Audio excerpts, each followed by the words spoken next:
Madam, Delhi विधानसभा चुनाव के result आ चुके हैं, क्या कहना चाहेंगी आप?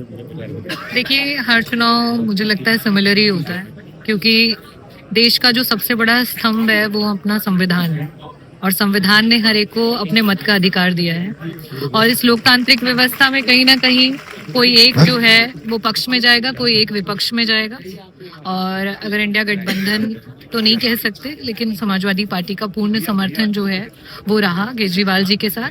और अगर वो दिल्ली में विपक्ष में बैठेंगे तो मुझे उम्मीद है कि बहुत सारी जो सवाल जिन पे बीजेपी हमेशा उनकी सरकारों पे थोपती आई है, उन पे अब बीजेपी को जवाब देना पड़ेगा, जनता को जवाब देना पड़ेगा। मैडम, जिस तरीके से आप लोग चुनाव आयोग पर सवाल उठा रही थी, ईवीएम पे सवाल उठाए, तो कहीं ना कहीं वो सवाल अभी बरकरार रहेगा आप लोगों की तरफ से? मैं आप लोगों का आभार व्यक्त करना चाहूंगी, क्योंकि जिस तरीके से मिल्कीपुर चुनाव में आपके मीडिया बंधुओं के द्वारा ये सामने आया है कि एक व्यक्ति के द्वारा, वो भी वृद्ध अवस्था के जो व्यक्ति हैं उनके द्वारा इतने फर्जी वोट डाले गए, तो ये तो सिर्फ एक प्रकरण है जो सामने आया है। ना जाने ऐसी बहुत सारी चीजें हैं जो उजागर होनी बाकी है। और कहीं ना कहीं निष्क्रिय तरीके से चुनाव आयोग ने काम किया है, एक तरफा होकर के काम किया है, जिसकी वजह से लोकतांत्रिक व्यवस्था को ठेस पहुंच रही है।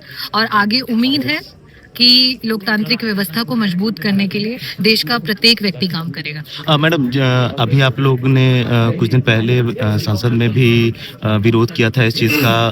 सफ़ेद कपड़ा भी अखिलेश यादव की तरफ से दिया गया था चुनाव आयोग को। तमाम सवाल उठ रहे थे चुनाव आयोग को लेकर के, तो उस पर क्या कहना चाहेंगे? देखिए, खरीद फरोख्त की राजनीति तो आप लोगों ने देखी, चाहे वो आपके महाराष्ट्र की सरकार रही हो और अभी रिसेंटली जितनी भी सरकारें बनी, तो कहीं ना कहीं जनता का भी विश्वास उठता चला जा रहा है।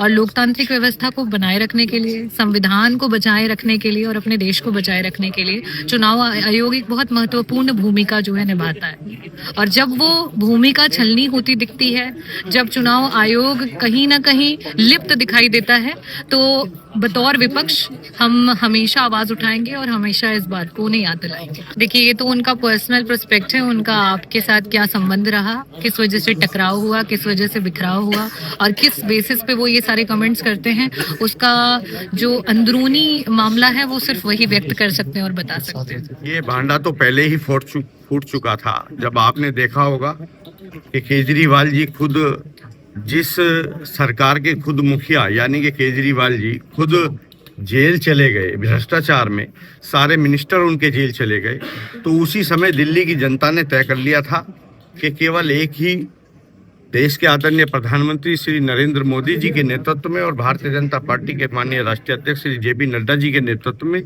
ये तय कर चुके थे कि दिल्ली के अंदर इस बार भाजपा की सरकार बनने वाली है।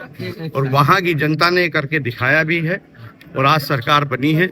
मैं इसके लिए पूरी दिल्ली प्रदेश की जनता को व आदरणीय प्रधानमंत्री श्री नरेंद्र मोदी जी को बहुत बहुत साधुवाद देता हूं और बधाई देता हूं, और वहां के लाखों कार्यकर्ताओं को जिन्होंने रात दिन मेहनत करके सरकार बनाने का काम किया है। सर, मिल्कीपुर में भी आपको जीत मिली है। अयोध्या प्रसाद जो वहां से सांसद चुने गए थे, उनको राजा घोषित तथा कथित कर दिया गया था, तो इस वो राजा का उनका तमगा खत्म हुआ है कि नहीं?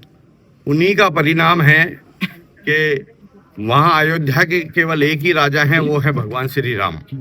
अगर समाजवादी के लोग किसी व्यक्ति को, किसी पद पे बैठे हुए व्यक्ति को वहां का राजा घोषित करेंगे तो परिणाम आपके सामने है।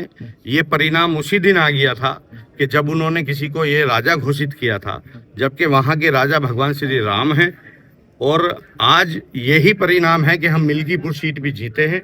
इसके लिए मैं माननीय मुख्यमंत्री जी को और पूरी उत्तर प्रदेश सरकार को और भारतीय जनता पार्टी को बहुत बहुत बधाई देता हूँ। चुनाव आयोग को कफन लेके घूम रहे थे, चुनाव आयोग मर चुका हुआ है, उनको विश्वास ही नहीं चुनाव आयोग पे है। उनको तो हमेशा ऐसा होता है कि आपने पहले भी पूर्व में भी देखा है कि जब सरकार बन जाती है तब रोते हैं, उससे पहले बनती ही नहीं है, उससे पहले भी रोते हैं। तो उनका तो यही काम है।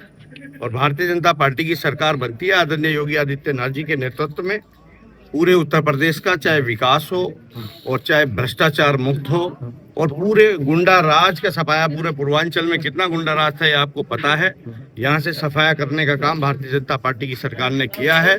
और हमारी प्राथमिकता है कि एक एक व्यक्ति को भय मुक्त सरकार और समाज मिले। मिल्कीपुर से 27 से संदेश सर जाएगा। मिल्कीपुर से संदेश जाने वाला है, दिल्ली से भी संदेश जाने वाला है और आने वाले समय में भी देखना भारतीय जनता पार्टी के नेतृत्व में, आदरणीय योगी जी के नेतृत्व में जितने भी चुनाव होंगे वो पूर्ण रूप से सभी जीते जाएंगे। तो दिल्ली में तो केजरीवाल खुद अपना चुनाव हार गए, सिसोदिया साहब हार गए चुनाव, सौरभ भारद्वाज भी हार गए, सब बड़े नेता हार चुके हैं, क्या कहेंगे? अब आप ये देखिएगा, जिनके नेता की जमानत जब्त हो गई वो चुनाव हार गए तो उनकी पार्टी कहाँ बचने वाली है? आप बताइए।